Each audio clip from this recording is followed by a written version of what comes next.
IT সেক্টরে দিনের পর দিন অ্যাকচুয়ালি শুটিং করে 9 to 5 এর জায়গায় 9 to 9 শুটিং করেছি আমরা, কিন্তু অত্যন্ত মজার সাথে শুটিং করেছি। আবার সেই আমাদের কলকাতার আইটি হাব সেক্টর 5-এ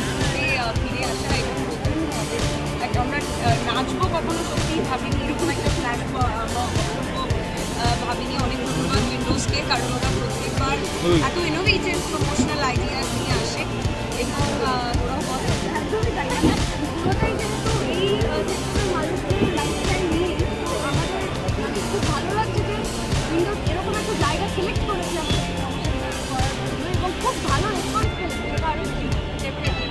সবাই সবটা বলে দিয়েছে যে আমি বলবো যে 9 মে আমাদের সিনেমা রিলিজ করছে, প্লিজ আপনারা আসুন, আপনারা হলে বাবা মা সব পরিবারে এসে আমাদের মানে আমার বস দেখুন এবং আমাদের ডেফিনেটলি জানান। আর এই গানটা স্পেশালি আমি পার্সোনালি বলবো আমার ভীষণ কুল লেগেছে, কারণ বাংলায় স্টার্ট আপ নিয়ে কোনো গান কখনো হয়নি, প্রথমবার হয়েছে এবং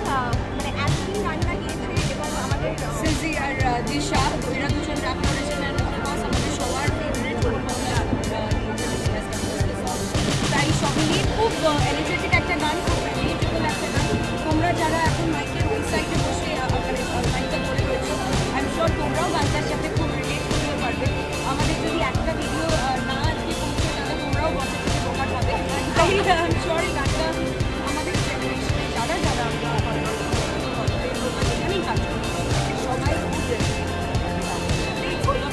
ভেরি ক্যাচি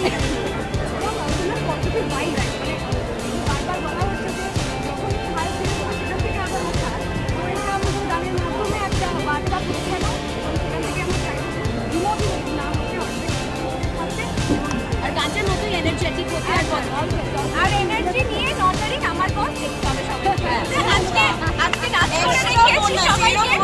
এবার হলে গিয়ে সবাই আমাদের অভিনয় দেখে এসো। এবার এত বেশি বোনাস কিন্তু বসও মাফ করবে না, এত বোনাস হয়। আপনারা যারা অফিসে চাকরি করেন, যারা তারা নিজেদের ভেতরে ব্যস্ত থাকে, তারা এই মুহূর্তে হতে পারে আপনার মোবাইলে একটা ফোন কল আসতে পারে যে আপনার মা হয়তো আপনাকে জিজ্ঞেস করছে কী করছেন, আপনার মা হয়তো আপনাকে ফোন করে জানতে চাইছে যে কোনো একটা ওটিপি এসছে, সেই ওটিপিটা কী করে